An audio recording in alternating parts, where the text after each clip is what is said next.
So today, my portion is continuing on the genesis of the new Renaissance, and we're going to focus on the process of cultural instantiation for the term Bilalian. Okay, last week we talked about, for short, for the sake of time, the pushback, the legitimate natural pushback to the use of the term Bilalian, as opposed to other terms as descriptors for Black, African American, African people. We went through the reason for that, the rationale for that, the expectation of that, the naturalness of that. So as to make the point that it's not surprising, and it's nothing as it relates to me as someone who's presenting the idea. It's absolutely positively anticipated. I understand the source of it. I understand where it's generated from. I understand why those who have that position, consciously and unconsciously, why they are there with regard to resisting that. So it's not. What can I say? It's nothing that I can emphasize or even get exercised over. It's anticipated. So pushing past, I responded to that last week because I anticipated because the very title of the segment was to deal with the natural psychosocial opposition to the utilization and obstacles to the utilization of the name Bilalian. It's like I wrote a chapter of a book before we even put it out there, knowing that it's coming. No problem. And it's going to continue. That's life. So what I'm speaking to, okay, strategically, given that having addressed the quote unquote the natural psychosocial opposition to the use of the term Bilalian to describe that people, okay, that's addressed. Turn the page.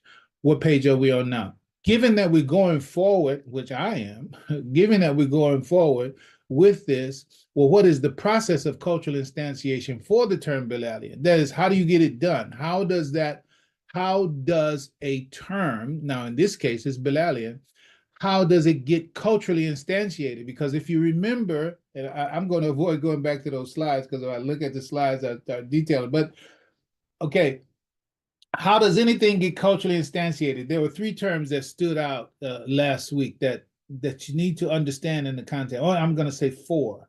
Okay, we talked about Metcalfe's law. Metcalfe's law has to do with the network effect. The network effect of the number of people that utilize whatever, a term, a tool, a utility of some type. The number of people that use it squared, that represents the network effect for that. Right? The network effect for a wheel is how many people use wheels, and then you square that number of people who use wheels, and now you understand the power in the network effect for wheels. How many people use fire, right? Take the number of people who use fire, square that number, then you have the strength of the network effect for fire. You get what I'm saying?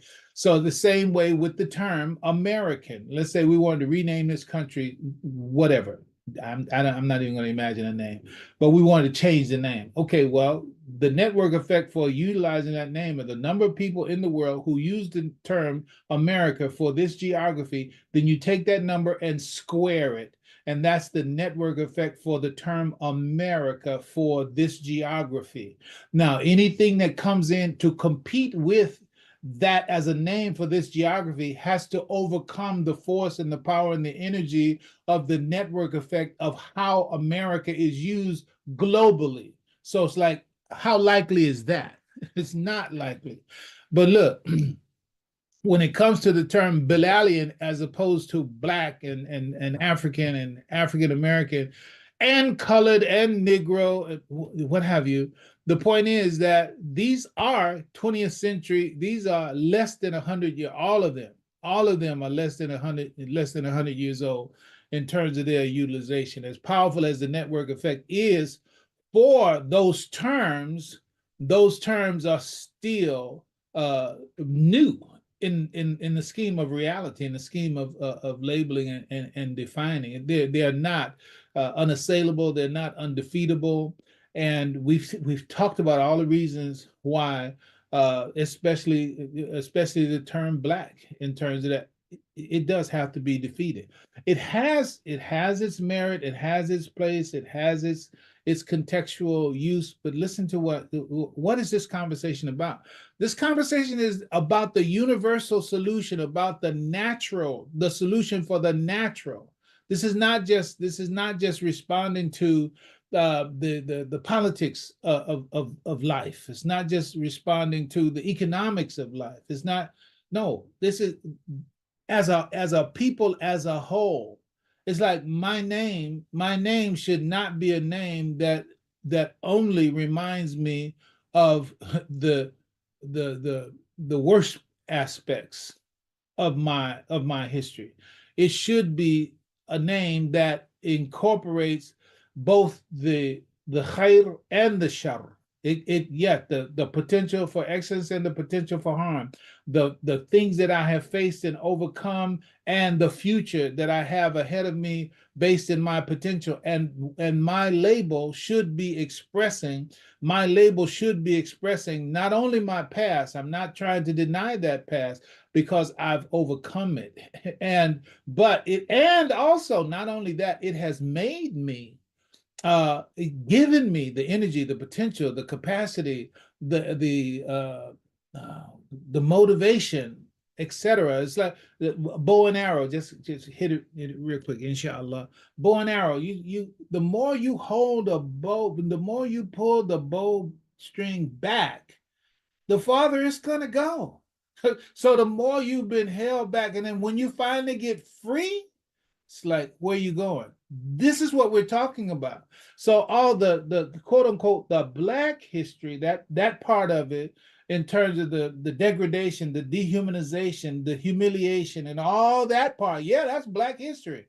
That's black history. Okay, but now taking the energy that built up in us from being oppressed and withheld that way, now being freed from it in the fullest sense. Okay, so how far are we going to go? How far are we going to go?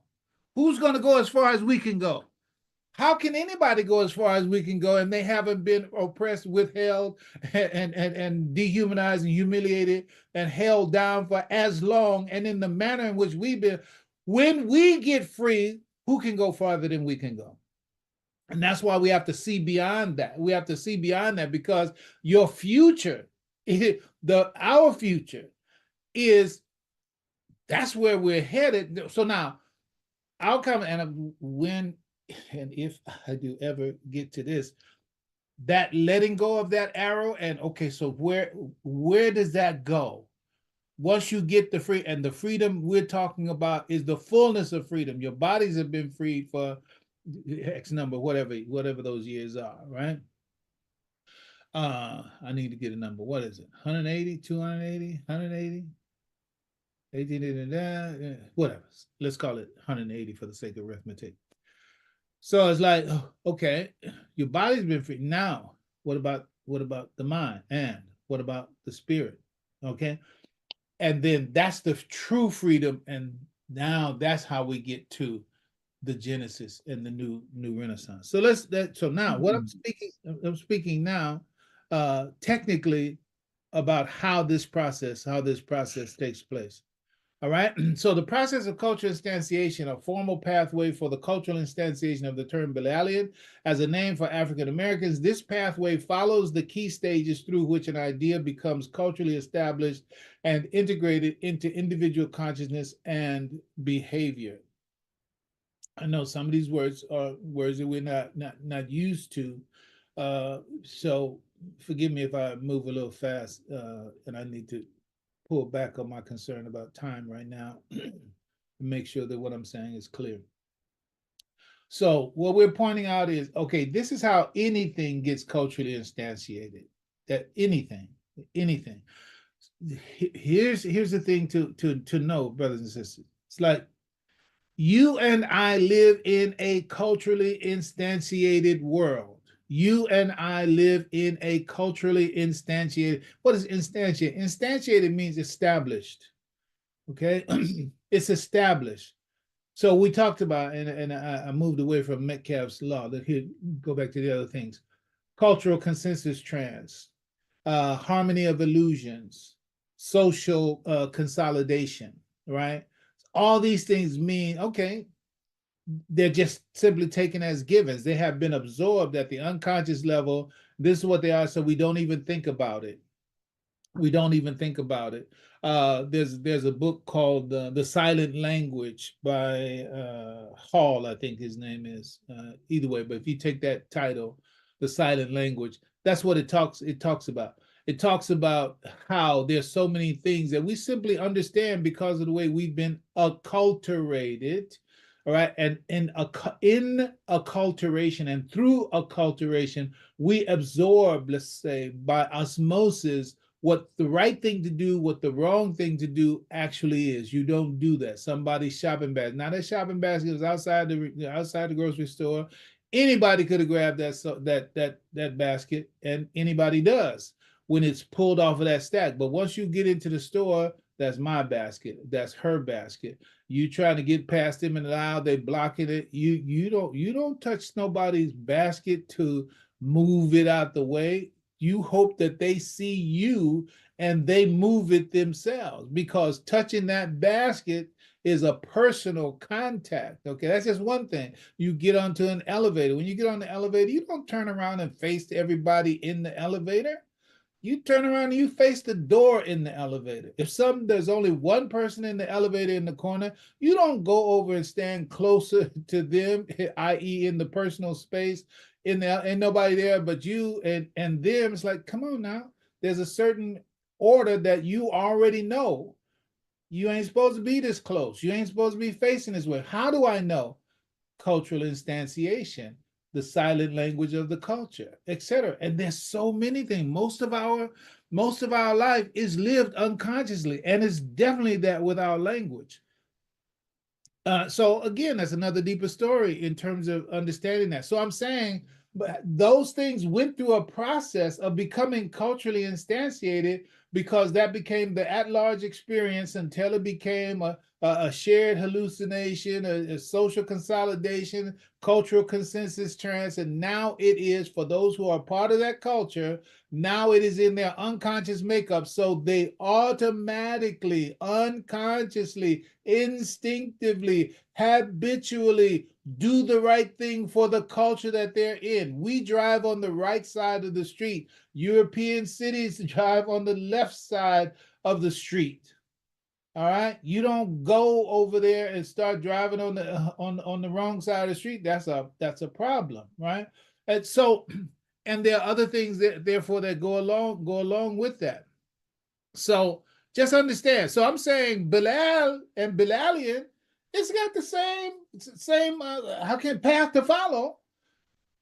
Who knows when or if ever again? Because, but I'm not rather. And my point is to understand, like, don't front like you got some real. You can front, but it ain't going nowhere with me. Maybe with a lot of other people it might. But the point is, it's like, no, you don't have a good reason not to use it.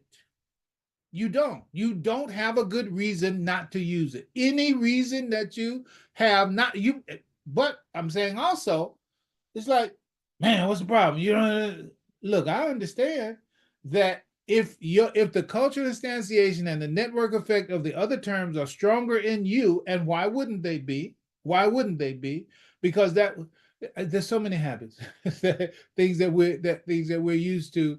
It's like we're just used to it, and so consequently, the conscious effort to change the utilization, not to talk about the external pressures that come from speaking into a world that's already culturally instantiated on the other terms, then for you to say something other than that in certain settings is like, that's problematic, not because what you're saying is the problem, but because of how it does not comport with the audience that you're speaking to. And let me make you a little more comfortable if you feel the need. It's like, whenever you speak to a people, you speak to them in the language, you speak to them in their language, right?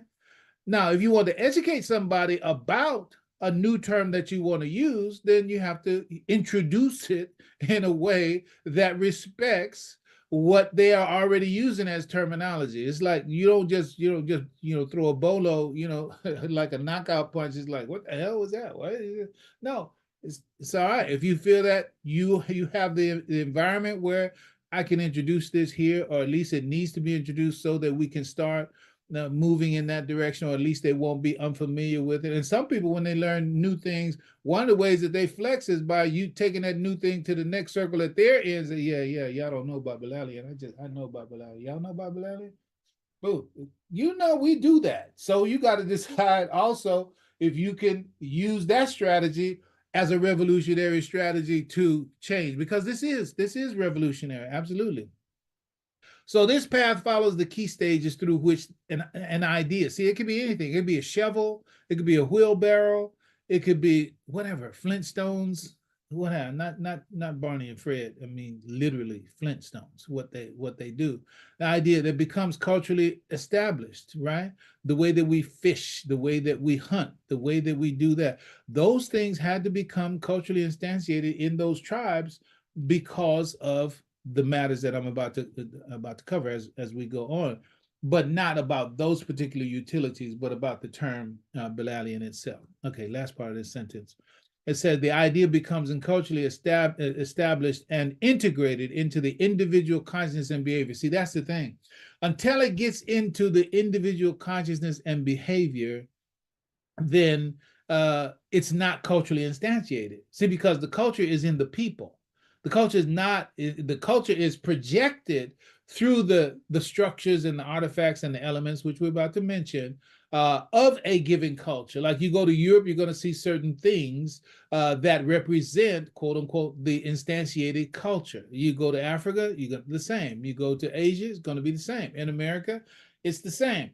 So, and all of those things that the people of those places, Asia, Africa, Europe, and America, except they walk about without being conscious of the things that are actually breathing their consciousness into them, which are the artifacts and also the language of the people around them. What it's doing, it's the matrix, right? What it's doing is reinforcing what has been established as the culture that they are being or have been acculturated in, and so they move about and move through it and function well, and everything is okay.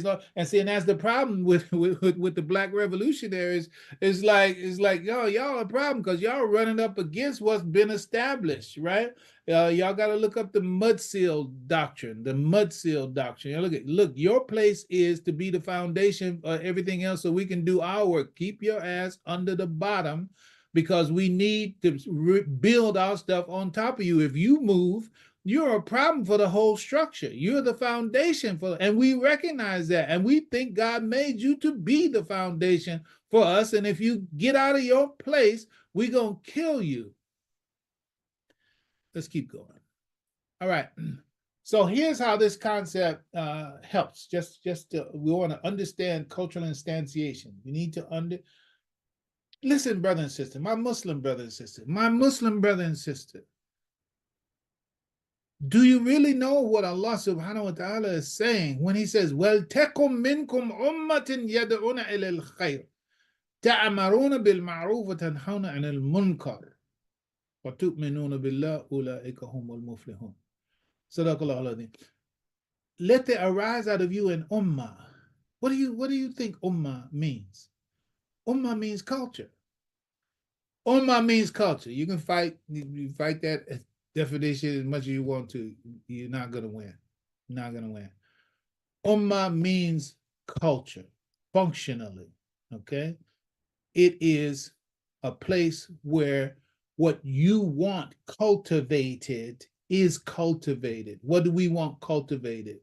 Faith in God, what is right, that is enjoying what is right, forbid what is wrong, and calling to all that is known historically to be excellent and wise. Whatever history has willed to us that is excellent and wise, let that be called to that in your culture. Your values are what? Enjoying what is right, forbid what is wrong, right? Those broad abstracts embrace all that is good. Prophet Muhammad sallallahu alaihi wasallam, he said, whatever is good can be considered to be my sunnah. Whatever is good can be considered to be my enjoying what is right, forbid what is wrong. Oh, but that was said, but the atheist said this and that and that. Was it good? Was it good? Did it enjoy what is right? Right? And I hasten to say there are a lot of people who are atheists. They're not atheists against Allah. They're atheists against what they've been shown by the people who say that their religion said to do this, that, or the other. And this is why Al-Islam says, I got to keep pushing. Al-Islam says, La ikraha fi din. Don't do anything that is hated in the religion. That is, whatever the religion hates, you don't do that. We usually translate, or it's often translated as, let there be no compulsion in religion. That's just one of the things that our religion doesn't like. There's a lot of other things our religion doesn't like. Don't do any of that. And then the Quran says, أَرَّأَيْتَ الَّذِي يُكَذِّبُ بِالدِّينِ. Have you not seen the one who lies bid-deen? Have you not in the, it didn't say fit-deen. It said bid-deen. Have you not seen the one that lies with the religion? Right? So somebody lies with the religion, and then somebody says, are you a Muslim? And then they lie with the religion, either by their behavior or literally by their words. They lie with the religion. Somebody says, I don't believe in that Islam. No, what they don't believe in is what dude just did and what dude just said. That's what they don't believe in. But the whole religion and everybody who subscribes to it gets, how can you say, broad brushstroke with that. Okay, well, same thing happens with God. In Western, Asian, African places where you find these atheists that say, I don't believe in God. No, what you don't believe in is what you have been told and shown was God. And what you were told and shown was God was not God. So you disbelieve in that. It's not Allah that you disbelieve in. You disbelieve in what was shown to you. Let's keep going. All right. So here's how the concept of cultural instantiation works. All right. And how it relates to making these kinds of changes that we're speaking of. So there's a network value and identity. We talked about Metcalfe's law in the last section, so I'll try not to elaborate much on it here. Okay, so when you talk about Google, right, Google's value lies in the number of search users. Amazon's value lies in the number of buyers and sellers. We could take Facebook or Meta as it relates to interconnection between individuals, i.e. social networking, right? Okay, so it's about value, right? The network effect arises upon the value that the users see in whatever it is they're using, right? Okay, I need to buy something. Okay, what's the best way to use it? Okay, well, I can go down to the big box store, or I can do Amazon, right?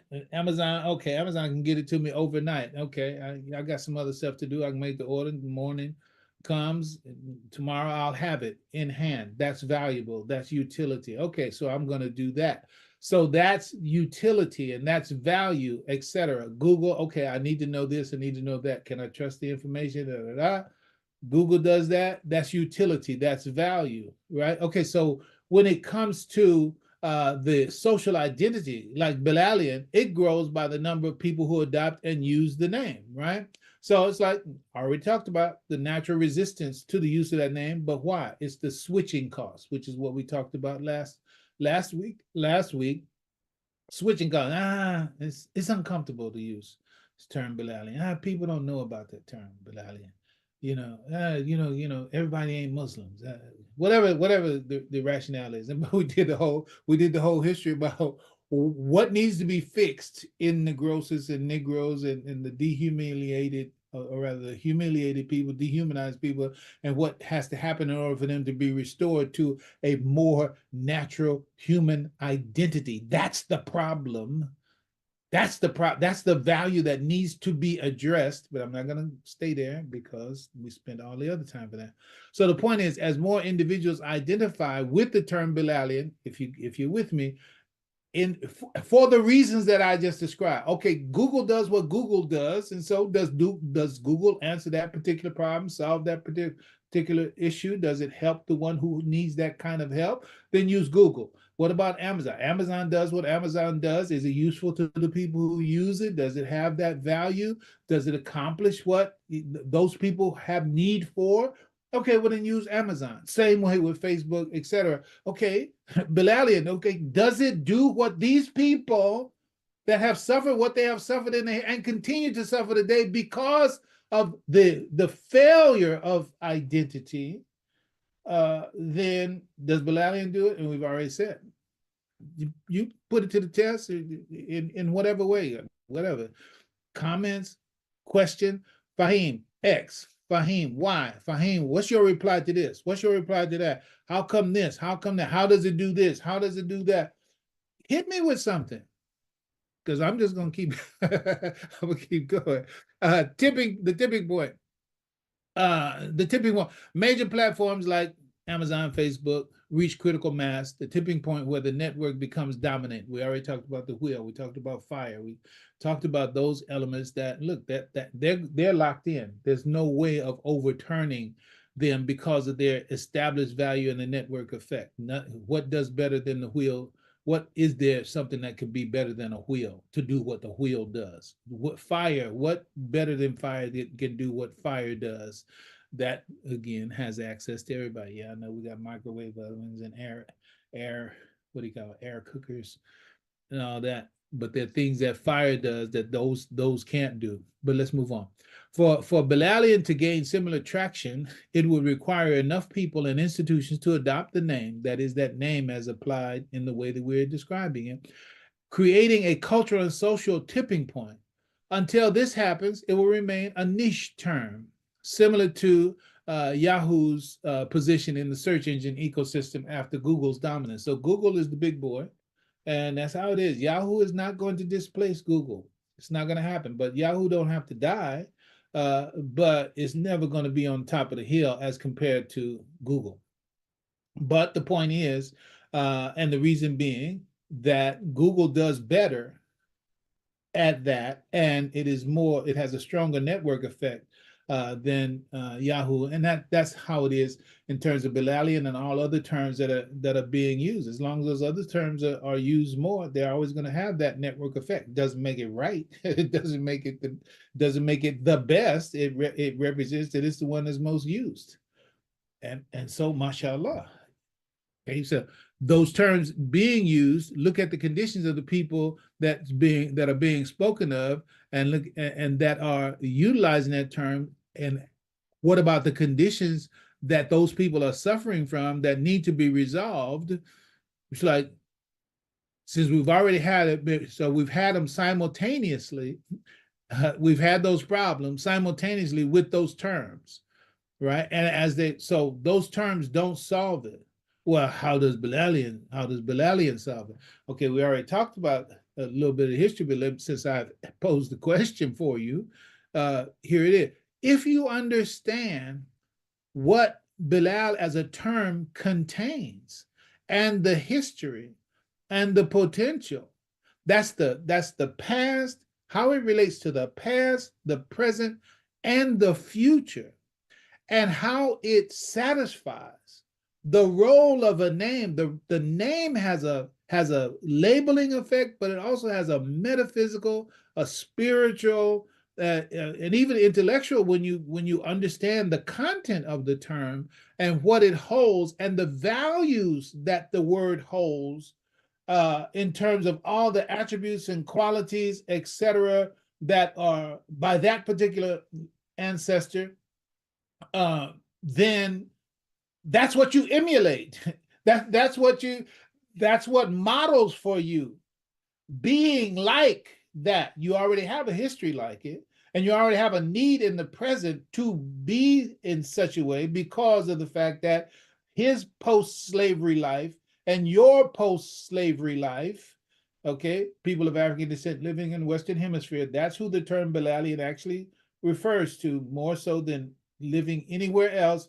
People of African descent living in the Western Hemisphere, his history is your history. His evolution is your evolution. His role in the life and time of the birth of Al-Islam is your role in the life and time of the birth of Al-Islam in this time. And so you do in your time what resonates with what he did in his time. And it is the motivation in fact and in faith. Because what you're being asked to do is to be in your time the way Bilal was in his time. Be the way he was in his time in your time. You ain't gotta go fighting rope, no camels or anything like that, or whatever. Pull out a sword and go battle somebody in the desert or something like that. No. But what is the equivalent in your time? Whatever's the equivalent in your time, that's what you do. That's your Bilalian in terms of that. Now, and look, and he's a Muslim. So you have to do it the way Muslims do it, or you're doing something else. You're not playing the Bilalian Islam game. You're doing something else. And that's a whole nother story, conversation, but that's the reality. All right. Let's move on. So listen, anytime anybody you got any question of what I'm saying, because I'm moving in such a way and I'm speaking in such a way where I'm very conscious of what I'm saying, but I know I'm saying some things emphatically that would under a different in a different setting say, oh, let's talk about that for a minute. So you need to make notes. Let's talk about that for a minute, right? This part right here, when you said blah blah blah, what about, what does that mean? Okay, how does that stand up against woo woo, and how does that replace so and so, and how does it accomplish the same thing? I'm telling you, you got to bring those questions. I'm just structuring so we can understand the pathway and the nature of it. But this is not the full, full detail of it. It's still, no matter what I say, it's still abstract. If y'all paid attention to me now, when I say abstract, I'm not saying, well, isn't this really is kind of frivolous, just throwing it out there. No, it's the truth, but I'm just not giving the details. And even like these little stops right here take up so much space. So that's why I have to keep telling myself, Fahim, you got to push on. All right. So immovability and dominance. The existence, so just like how immovable Google is as in relationship to Yahoo, and how Walmart is never going to displace Amazon, blah blah. Walmart's still doing what it's doing, but it's never going to displace Amazon. Okay, same way, Yahoo is never going to displace Google, right? So as relates to terms that are in use, like Black and African American, they are deeply entrenched in society and politics and institutions. So it's like, I ain't tripping. Fahim, I'm not tripping on that.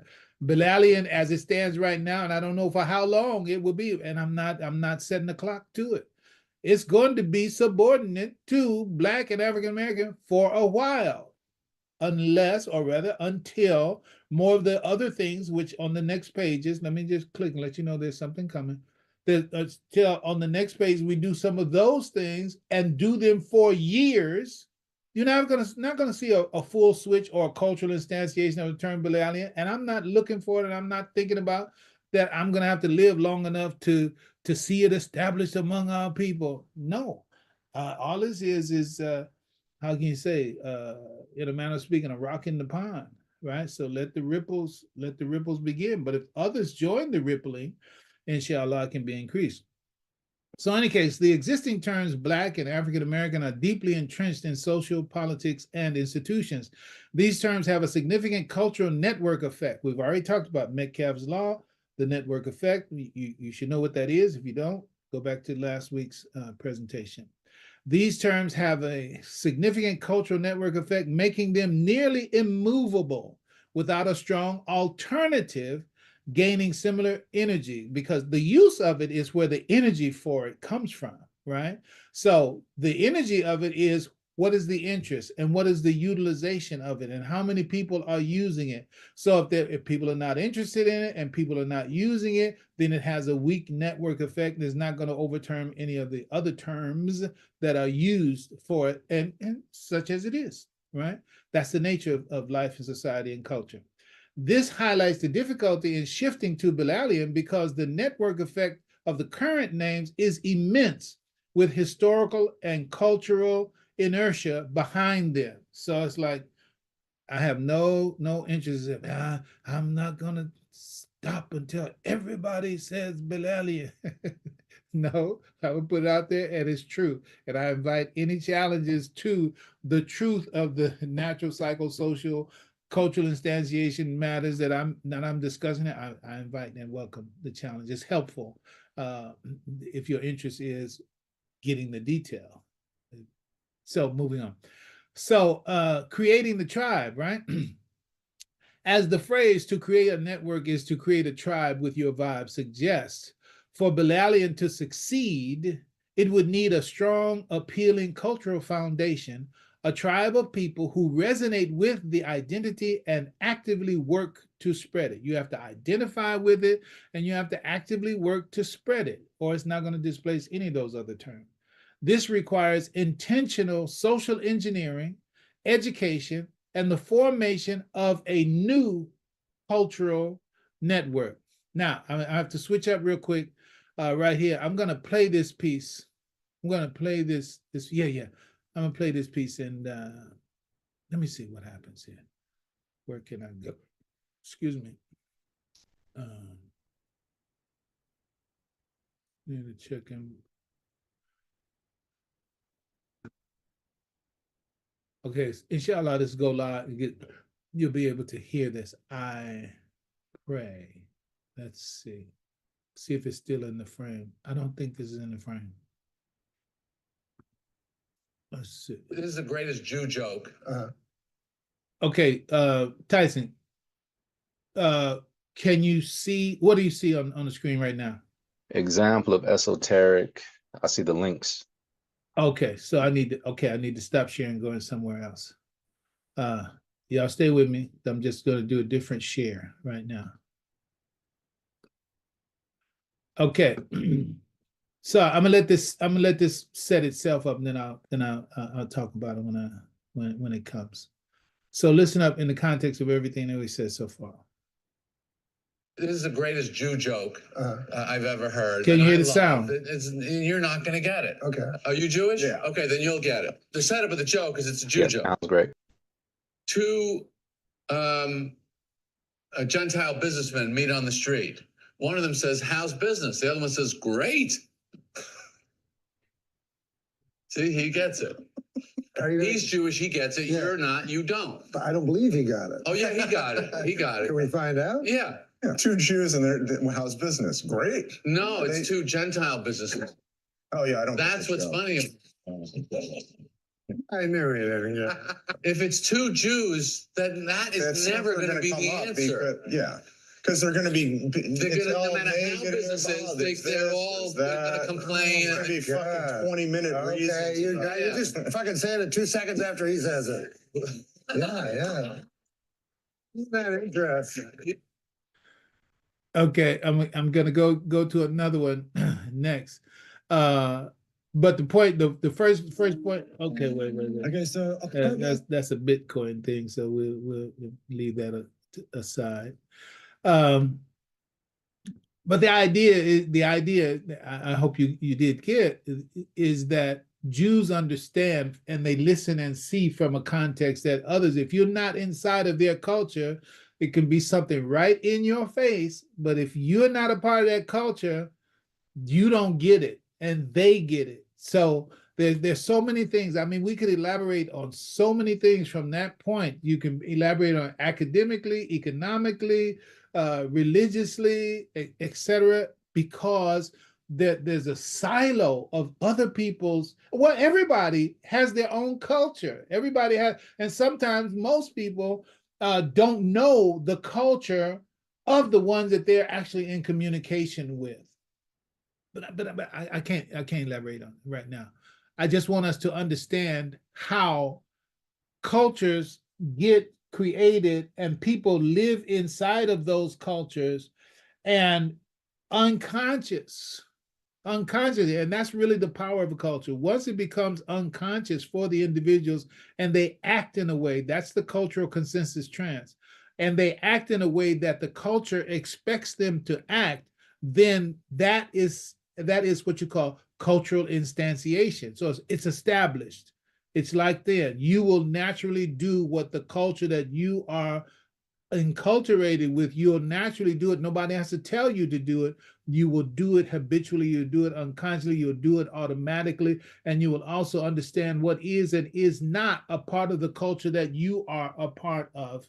And even if you don't understand it consciously, you'll push back against whatever is contrary to the culture you've been instantiated with. So it's like whatever runs against what you've been, you'll push back against it. Right. So even as we talk about the term Bilalian, etc., then you push back against it. Well, what is it about Bilalian? If, as an example, what is it about Bilalian that's against the culture that you are defending? Okay, you're defending something. No, we're not going to use Bilalian. Okay, why?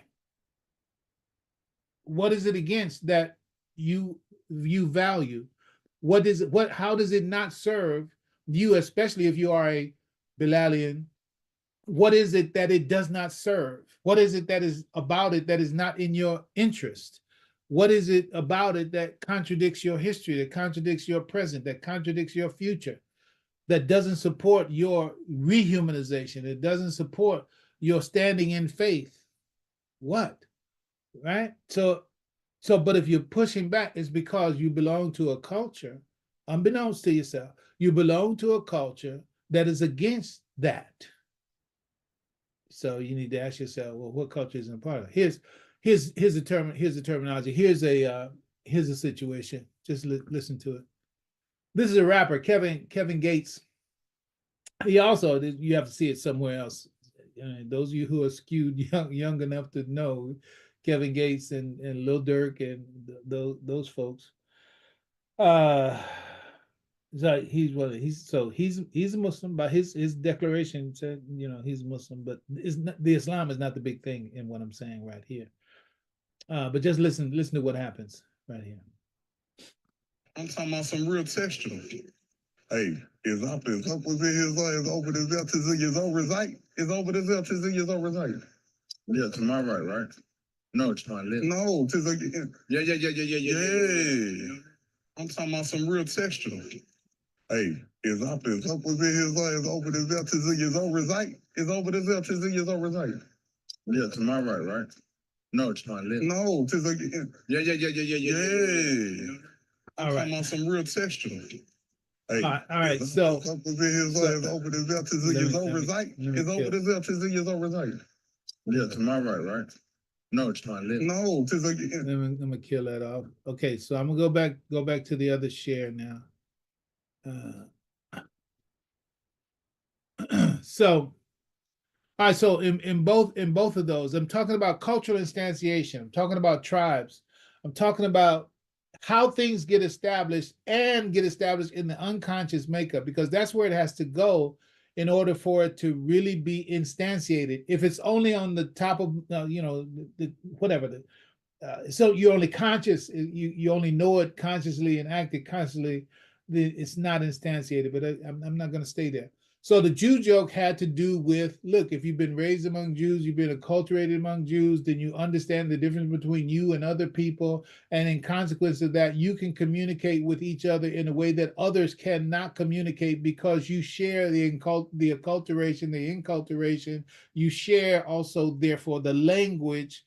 All right, both the express language and the cultural language. And so that's your network effect. You understand what I'm saying? That is your network effect. And that's the strength of you and who speak that language. Your strength is in the unconscious awareness and the language that you use that reinforce the value system that you want to establish and to go forward, and that you depend upon to help serve and meet your needs. Oh, that's Ummah again. I want to remind you. That's Ummah again. In fact, we were in Cleveland one day. Real quick, we were in Cleveland one day for whatever. It was a workshop with the Imam, blah blah. And there were other leaders from around the world who were there, and so we in the Association of Imam Waladin Muhammad, when we conclude, many times Al-Fatiha would be used. I know that there are those who do Wal Asr Innal Insana Lafi Khusr. That's another conversation. But we, as a general rule, would say Al-Fatiha. you know. And so these were scholars, right? And something was happening, and so Al Fatiha was being said, and they were still having a conversation. Someone was still having a conversation. Al Fatiha. It's like for us, it's like, man, like you don't talk while Al Fatiha is being said or what have you. And maybe they were unconscious of it, what have you. But then someone said itaku, itaku, you know, itaku, and the statement was a signal to actually say be quiet, but it actually means to be conscious. It's like right now you're unconscious of what's going on in the environment. Itaku, be conscious of what's going on in the environment. So once somebody understands that language, then you understand the behavior that goes with it. And that's a whole nother conversation with Imam Waradini Muhammad. When we talk about language, logic, and sensitivity, right? It's a real thing in the association of Imam Waradini Muhammad that is to be understood from and about it, because there's language and then there's the logic. The logic is the behavioral expectation that goes with the language. Okay, so we talk about Bilal, right? To use the term Bilal, then, okay, to use the term Bilal, that's language. That's language. Okay, you're using that language, Bilal. Bilal is just language, okay? But in the schema of Imam Waradini Muhammad, that flows from language, logic, sensitivity. Okay, Bilal, what is it? Language. Okay, what does it mean in the language of Imam Waradini Muhammad? What does logic mean? One of its meanings is the behavioral expectation of what? Of the words. Okay, you say this word, what are you supposed to do? When you know what you're supposed to do, then you know the logic of it. Language, logic, language, logic, sensitivity. Okay, Bilal. So you have the term Bilal. Okay, that's language. Okay, so what's the logic of Bilal? The behavior that goes with it. So if you understand the way that we are using and applying this term Bilal and Bilalian, then there's a certain behavior. If you are a Bilalian in the fullest sense of what is intended by the word, which means you need to know what is the full intent of the word, which includes all the history and everything that is incorporated in it, and how that translates and resonates with your history and with your destiny. That's the logic, and that's the behavioral expectation of the term Bilal. It's not just a label to put on something. It is to be a source of guidance, information, motivation, education. I mean, that's what it is. That's the logic, right? And then, so once you have the language and once you have the logic, then when it becomes culturally instantiated, meaning when you have truly embraced it and you have truly internalized it, then you have. I'm speaking right now from sensitivities. What you hear are the sensitivities that come from what? My understanding of Bilal language, Bilalian, the logic, and so therefore I have sensitivities around it. So having absorbed and having taken on the language and the logic, then that's the sensitivity. So then that means that wherever I am and wherever I move and whatever comes to me, it gets in that domain, it gets evaluated through my sensitivities about what that term means, and including the term itself and the logic that goes with it. And I hope that should be clear. I'm going to go ahead and take this as a clean break. I'm gonna stay inside the 10 o'clock time frame today. But this will be my starting point. Inshallah, this will be my starting point next week. Inshallah, because we'll be moving through. Yes, we'll be moving through step by step. Okay, how that cultural instantiation actually happened. So I'm going to try, or not try, I'm going to do it. I'm going to cut my comments right now. And I'm going to invite you, with respect for the whole, please be cognizant of others, and we're not going to be able to answer all today, respond to everything in detail. But with that courtesy in mind, I'm going to open the mic for your comments after, and if there's anything from my co-host that he would like to add, point out, you are welcome to do so, my dear brother. Appreciate it. Alhamdulillah. It was great. Thank you. Nothing additional for this. I just want to give my appreciation. Thank you for hosting this for us. Alhamdulillah. Zakia, thank you. You got to unmute yourself. All right, Zakia. All right. All right. You hear me now? I can, just Oh. like the Verizon commercial. Go ahead. Alhamdulillah. Assalamu alaikum. Thank you so much. Alhamdulillah. What came to my mind in that last paragraph that you kind of was talking about was yesterday I saw a commercial or a television report from NBC News talking about how they were developing. There is a international program for international NBA and NFL players, right? Like, so they were focusing on Africa, and they were showing the young African men who were in high school and, possible draftees, basically. And so what you were talking about made me think about it kind of like reverse. Like, okay, so we take on the term Bilalian that basically is about Bilal and his history and his legacy and the way he, like you said, find where you are in that story of his. And the subtle nuances, sometimes the nuances that we have as African Americans, the African people who come indigenously from the continent try to imitate the nuances of us, right? So, for instance, you know what I'm saying? Like, okay, you understand. So I'm wondering what's going to happen. This is futuristic now. When we really become Bilalians, and then they join us in whatever efforts they all have in aspirations they have to America.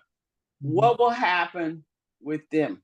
What do you think? How you see it? Yeah, mashallah, alhamdulillah. I'm going to make my answer brief if possible. Okay. One is the same thing that happened when Muslims had their golden era. When Muslims had their golden era, what happened? Jews, Christians, and others came to Al-Andalus. I'm thinking about Spain and the Moors and the like.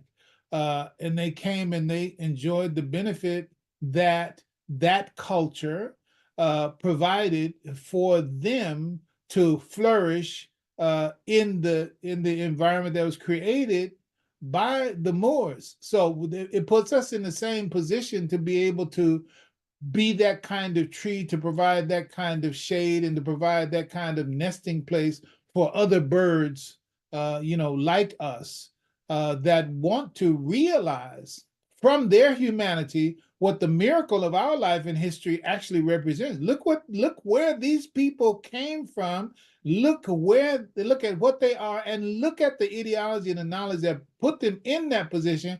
I want some of that. So I see them coming over, and as they should, drinking from the well that we will have created by the grace of Allah subhanahu wa ta'ala, and becoming better themselves. And the Europeans, how many Europeans, Christians and the like, great names in Christianity, great names in Judaism, that came into the world of culture that was created by the Muslims, that was names like Moses Maimonides and other, Thomas Aquinas, and all those people.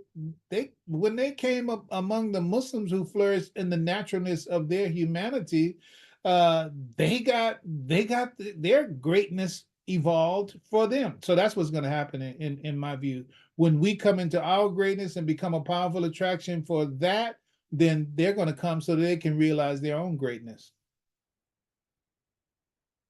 Okay?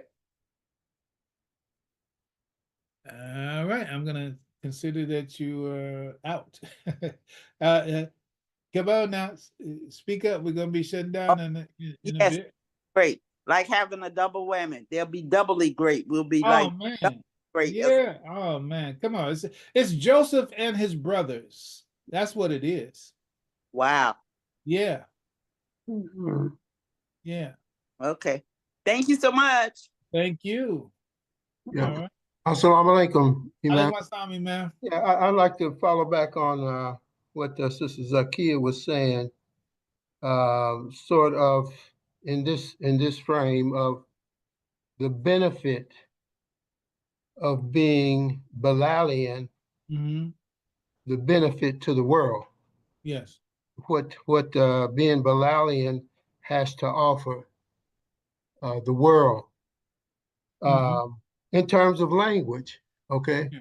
Yeah, and the knowledge that goes with it. So, Imam has said that words make people, and that timeline for communication, over time, the words take a set, in the heart and the mind, Mm-hmm. where the language takes a set, and even Bilalian too.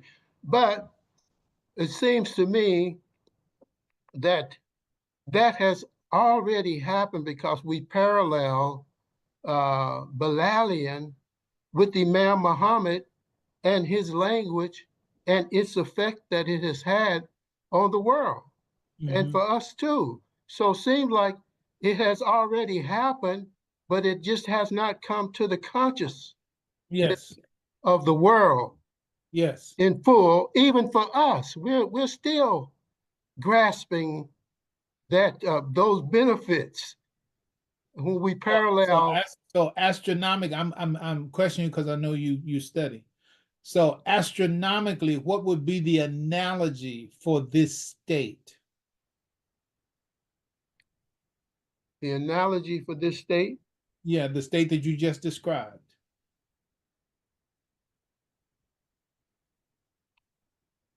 well, it would be like what you were talking about. Is a great psychology.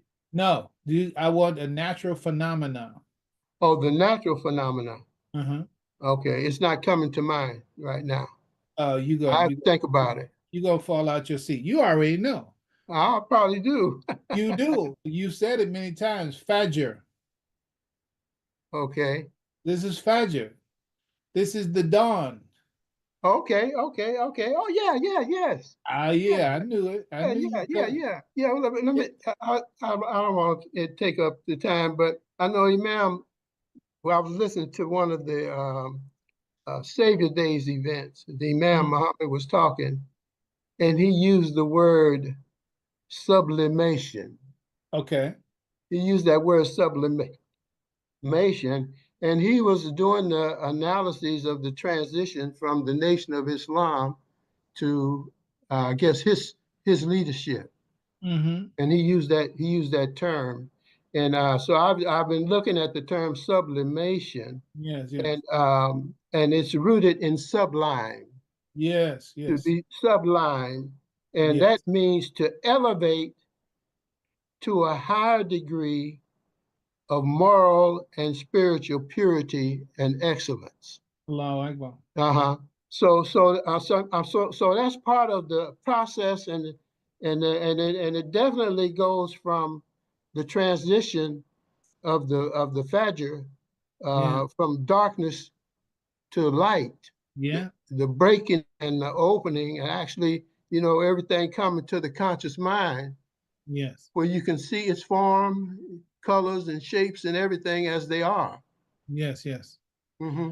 All right. So that's Renaissance. That's the dawn as the light shining from the east, and all of that. That's who we are, and that's what we are. Alhamdulillah, absolutely. And this is just the beginning. This is just the beginning, right? So when you say it has already started, most definitely. It started February 26, 1975, for sure. But we still get the three wombs that we had to come through after the plantation lives, and then Farad and the Honorable Elijah Muhammad, and then Imam W.D. Muhammad as the light shining. So now that's just the rays are coming up, but they haven't spread like the black thread and white thread. I don't want to get you started, Imam. So I'm gonna check out. I'm gonna ask Brother Jerome. Jerome, what you got, man? You sitting up there looking at us, bro. What you got? Assalamu alaikum, brother. Alaikum assalam. I'm just here for support, and I see it as the beginning of a never-ending dawah session. Allahu Akbar, Allahu Akbar. I'm just here to support you, brother, in any way I can. Allahu Akbar. We appreciate it. I feel it. Alhamdulillah. Alhamdulillah. Imam, you got something you want to hit real quick? Because we're about to check out. Abdul Shakur, you have spoken before online. I want to give you an opportunity, if you will, if you want to say whatever you want to say. But everybody has the same opportunity. We have to go. Abdul Shakur, go ahead. I just want to say thank you, first of all, as always, for your time and your continuous, desire to bring this issue out to the forefront. I just have a quick question. Over the years, I would assume that what I had read or what I was told, perhaps, as the reason why initially when the Imam brought forth this issue about us being Bilalian, how it somehow came off the radar. Exactly? I started to touch on that, but my sensitivities. See, what happens with my sensitivity sometimes too is I can get rolling on something, and then I can actually, quote unquote, lose the line, not in the demented kind of way, I hope not, but in the sense that let's go on to something else. That I would do that, and that happened last week when I was actually seeking to touch on that point. And Ansar, I don't want to close out without answering your question that you mentioned there too, and it relates to sublime and sublimate and all of that. But let's go back to what Abdul Shakur. How did he go up to? Listen, I experience that, right now, what I'm about to describe. Imam Muhammad, mashallah, Imam Muhammad, mashallah, he was like a one-man band. It was like a one-man band. It's like he's always, he would put out an emphasis, lay out something as possible, identify, sometimes, many times, identify leaders for it. And he would, in his own kind of way, deputize someone to go about it. Not in every case. And I would say this in the case of Bilal. He didn't charge anybody with, okay, now your job is to make sure that Bilalian becomes the word that we use as a label. So many things the Imam, and it's really a scriptural. The Imam would do things. He would throw it out there. He would put the water out there for whatever it might be, education, politics, culture, blah, blah. And whoever had it, whoever was that by nature and by Allah's choice, they grab hold to it, just like the song Bilal, Master Bilal, Daya Taha, who is also originally in Chicago, used to be one of the babysitters for Imam Muhammad's children in Chicago. So the whole cultural thing and the whole music thing and all that, she locked onto that and left a very rich treasure of music for that, because it was a natural for her. But the Imam wasn't telling her what songs to write and when to write and how to do, what the style, blah. It's like when she got watered with the idea, she said, okay, I got this. I got boom. So, and I know that there are others out there. So we love them all. There's so many names. I'm gonna mention Suad. I think she might have just had a birthday. I'll go ahead and mention her. We had Ruben Khatib, we had Wilmore Siddiqui, there was a Sabikul, and there was another group out of Detroit. I know I'm missing somebody. But the point is, we have so many. Okay, also that's another thing you put in the chat. If you know somebody that needs to be mentioned, make sure put them in there. So here's what happened. So the Imam, he said, okay, education is our number one priority. Self-government. We need a culture. We want our life back. Blah, blah, blah. So different people took up the charge for those things. So they got their life, right? Imam Muhammad would do what he could, and he fulfilled putting the message and the information out there for that, like Sacred Life Project, right? Sacred Life Connection, that whole series, right? So I follow that up based on an idea that the Imam said we need to find our connection in the evolution of history, and so I did Sacred Life project.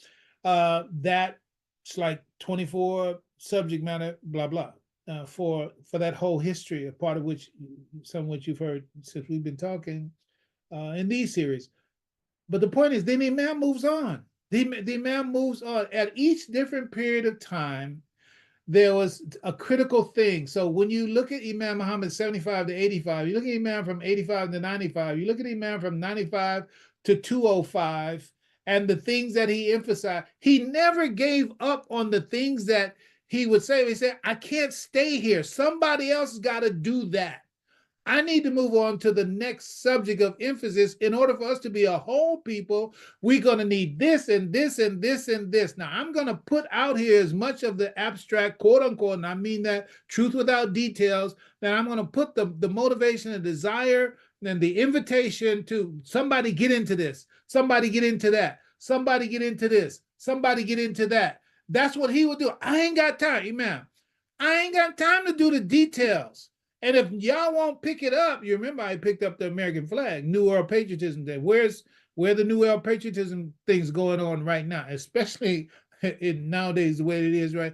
And what if that new world that the Imam was talking about was more instantiated in the society than it is? How much of the politics that we are seeing in this year's election would be there if, in fact, the New World Patriotism ideal of the Imam had been brought more strongly to the forefront, where it would be a mitigating voice in the current political environment. But since nobody effectively, including the speaker, since nobody effectively became the leader for that particular emphasis, that emphasis is absent.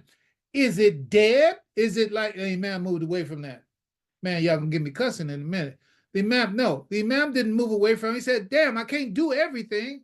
You know, I raised the food, I cooked the food, I slaughtered the animal, I served at the table. What the hell, right? So that's my sensitivity talking right there.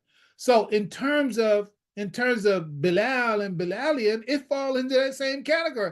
He got what I talk about, and what I've talked about is only the details that support what Imam Muhammad has said, which is information that has been a growing information for me, but because of the nature of the history that we set upon today, it comes back into the view because of where it lies in the context of the whole history of dehumanization, blah, blah, blah, that we've done so far. So how did it fall out? It fell out because there was nobody who was leading it to instantiate it in our environment. We stopped using the language. It wasn't him that stopped using the language. He recognized, and even that whenever the Imam recognized, okay, y'all not gonna do what I invited you to do, I'm not gonna stop and wait. I'm not gonna try to do. He said to beg somebody to do something is to cheapen it. To beg somebody to do something is to cheapen. I ain't gonna beg y'all to do that. Y'all need that. I don't need that. I don't have an identity problem. You got the identity problem. So I'm going to get off that soapbox in terms of that. So what happened is that the Imam would put it out there, all things. It can be CPC. It can be, look, I was on executive. Let me put myself in the clear, quote unquote, reality of that life as well. That life. The executive shura, right? I was a part of the executive shura, 1, 2, 3, 4, 5. There were 6 of us who were there, right? Effectively, we failed in that. I mean, effectively, I know that many of them, man, we didn't fail. Okay. So why did Imam bust us then if we didn't fail? I ain't mad. I ain't tripping. I love all my brothers. I have so much love for all of those of us. I'm not going to name them. If you're around, you know who they were. It is all good. Ain't none but love. Right, but the point is, boom, that was it. And what was that followed up with? It was followed up with the monitoring team. The monitoring team followed up. Where's that? Where's the monitoring team? Now, where did it go? Okay, was the executive shura, did it have its value? I understand. It literally, wallahi, I confirm exactly what I'm saying. Literally, it wasn't until literally the last day, the day of our decommissioning, that I had all the information about how we should have been, but it was too late then. It was too no. And there's a backstory. That's another part of the history that has to be told at another time. But it was followed up with the monitoring team. Okay, what did the monitoring team do, and where's the monitoring team now? Was it useful? Was it good? Was it not good? It was absolutely good, absolutely useful, absolutely necessary. But excuse me, but it never got established. Why? Because the Imam de-emphasized it? No. It's because we failed to do what we should do, whatever the case was in that case. And it's the same thing with everything else. The Imam, I would go as far as saying the Imam never failed at anything that he brought to us. The failure was on the part of those who were supposed to be supporting him. I have my failures, I have my shortcomings, etc. But mashallah, that's what it is. So that is more, it's more a failing. So some people try to rationalize that the Imam moved away from. No, is he didn't have followers to move into and uphold it and hold on to it and instantiate it and establish it, and that's the why. And so that's what I say. Abdul Shakur, does that get to an answer for you? Most certainly. Thank you so much. All right, thank you. All right, everybody, we're gonna check out. Thank you so much for being here. Inshallah. Oh, no. There was one. Let me see. My brother asked. Oh, Ansar. He says, "Does the dawning of a new era start in the subconscious of the people?" Absolutely. That's it. And that's why I wanted to get back to Imam Asmar. Just brought right here, my neighbor in Richmond, California.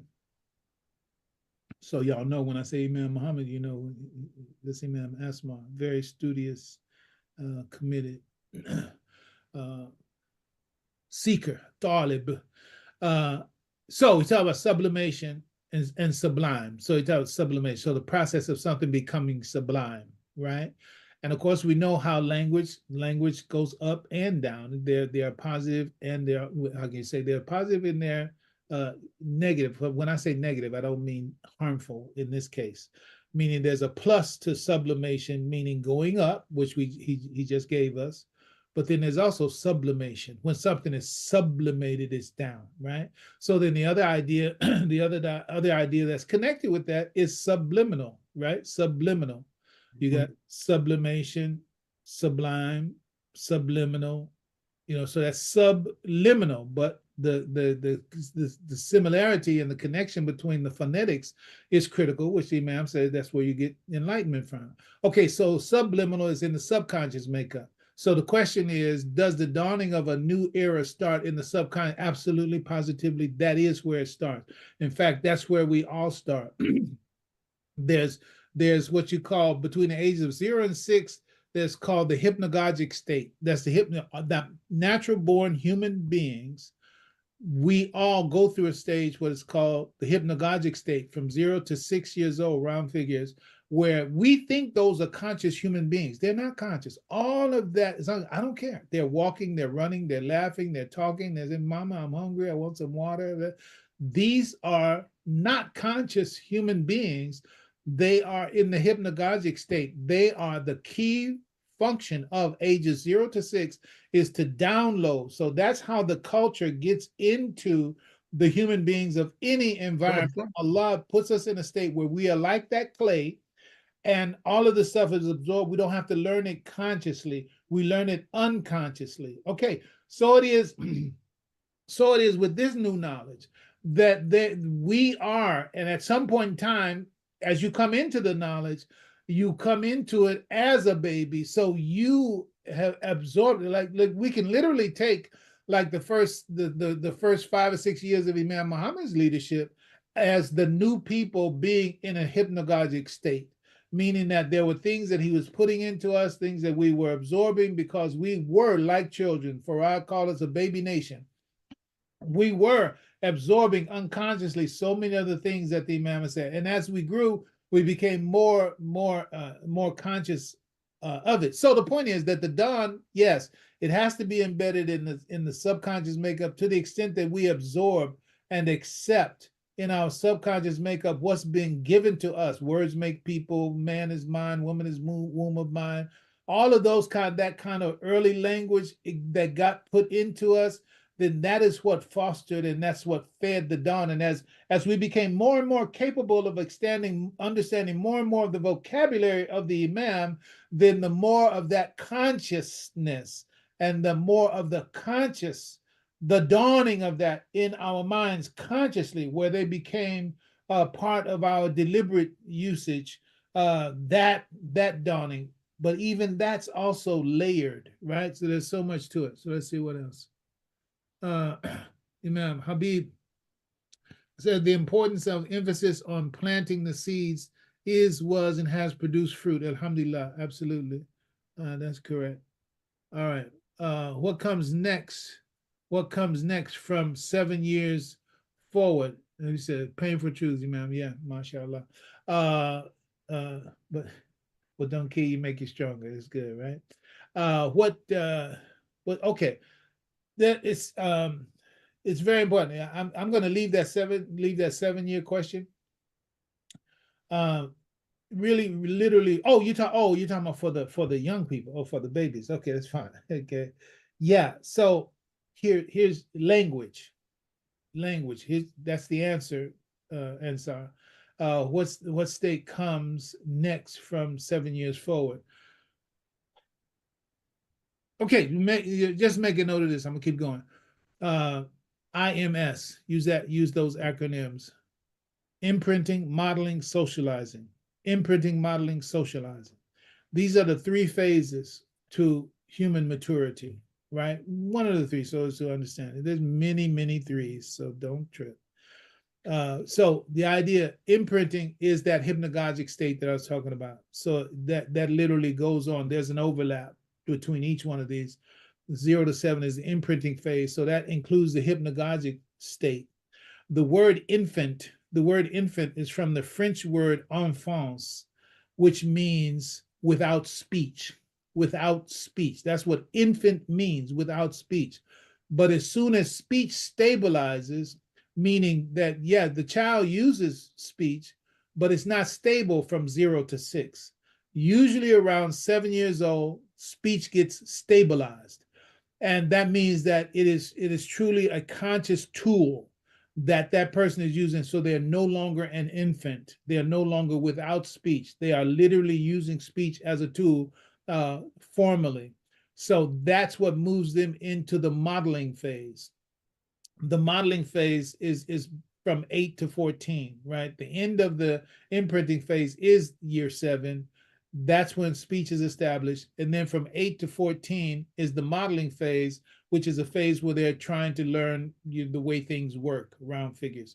Then after the modeling phase is the socializing phase, right? That's from 14, that's from 15 to 21, round figures. That's why for 15 to 21-year-olds, there's nothing more important than socialization. That's why the whole TikTok network, it's not the best word, but unfortunately the analogy has been made. This is where the addiction, the dopamine connection, it's like crack. The effect of the social networking on teenagers, and all of the exhilaration and the depression that goes along with, as though they were pure drug addicts. MashaAllah, a'udhu billahi minash shaitanir rajim. Don't go running in the bedroom. Put that phone down. Don't do that. We have to do something else. We have to figure out something else. But 8 to 14, so it's like the parents' power to cause the child to be influenced by what the parents say or do, that's pretty much being killed off by the time they get to be 15 to 21. If you haven't put some kind of grip in consciousness in the best possible way in them before that, it's pretty much like Noah's child. But I'm going to get off that right now. All right, y'all. Thank you. I have one question, Imam. Yes, Soraya. In order to take on the term or the name Bilalian, I mean, we should have Bilal's history, Yeah, I his mean, behavior, and how he performed for us to grasp the turn of Bilalian. How did it parallel? How does he parallel with us? are Don't you? we need that? You're not asking me that. You're saying we need that, right? Both. What I Yes, mean, all of the history, everything that these segments have done for, I don't know which teen it started. I don't know if it was 15, 16, whatever. This is 20. right. Right. So it's like, that's what all that was for. all of that is the education. So it's like, if a curriculum could be constructed out of the information so as to look to be really informed about the what and the why of Bilalian, then is this information with elaboration. That's it. The why and how of Bilalian. That's what I've been doing. So Right. Yes, I understand. and that's what's coming next week is the tactic strategy. Literally what you're asking right now is what the next chapter, i.e. Okay. next week is. Okay. That's what it is. Okay. Yes, sounds good. You're tracking as I expect. All right. All right. Thank you. All right, everybody. Thank you so much. May Allah have mercy on us, forgive us our shortcomings. Ameen. Assalamu alaikum wa rahmatullahi wa barakatuh. Wow, thank you. Walaikum assalam. Assalam.